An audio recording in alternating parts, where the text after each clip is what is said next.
আওয়ামী লীগের নিবন্ধন স্থগিত করেছে নির্বাচন কমিশন। রাত 9:15টার দিকে কমিশনের সিনিয়র সচিব আখতার আহমেদ ব্রিফিংয়ে তথ্য জানান।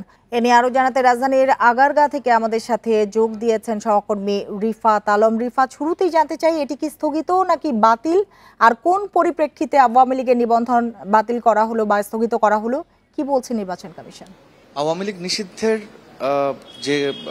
নিষিদ্ধের দাবিতে যে আন্দোলন চলছিল এবং সেই আন্দোলনের পরিপ্রেক্ষিতে প্রধান উপদেষ্টার সহ নির্বাহী আদেশে তাদের কার্যক্রম, আওয়ামী লীগের কার্যক্রম নিষিদ্ধ করা হয় এবং সেই পরিপ্রেক্ষিতে কিন্তু আজ স্বরাষ্ট্র মন্ত্রণালয়ের জননিরাপত্তা বিভাগ থেকে প্রজ্ঞাপন এবং গেজেট জারি করা হয় এবং সেই আলোকে কিন্তু নির্বাচন কমিশনাররা একটি জরুরি বৈঠকে বসেন। জরুরি বৈঠক সন্ধ্যা 6টার পর থেকে জরুরি বৈঠক কিছুক্ষণ আগেই শেষ হয়েছে এবং বৈঠকের পরে নির্বাচন কমিশনের সিনিয়র সচিব আখতার আহমেদ জানিয়েছে যে তাদের বৈঠকে সিদ্ধান্ত হয়েছে যে আওয়ামী লীগের যে নিবন্ধন সেটি স্থগিত করা হলো।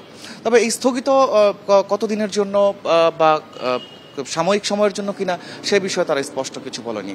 আপনি জানেন যে এর আগে বৃহস্পতিবার থেকে এই বিষয়টি নিয়ে আন্দোলন চলছিল এবং শুক্রবার থেকে শনিবার পর্যন্ত এই বিষয়টি নিয়ে শাহবাগ থেকে প্রধান উপদেষ্টা বাসভবন পর্যন্ত বিভিন্ন জায়গায় আন্দোলন হয়। পরবর্তীতে উপদেষ্টা পরিষদের বৈঠকে সেই সিদ্ধান্ত নিয়ে তারা আওয়ামী লীগের সকল কার্যক্রম নিষিদ্ধ করা হলো। তো এই মুহূর্তে এখন যেহেতু নিবন্ধন বাতিল করা হয়েছে, সেহেতু আগামী নির্বাচনে, অর্থাৎ আগামী জাতীয় নির্বাচন থেকে শুরু করে স্থানীয় সকল নির্বাচনে কিন্তু আওয়ামী লীগের নৌকা প্রতিকার থাকছে না, এ বিষয়টি এই পর্যন্ত স্পষ্ট জানিয়েছে তারা।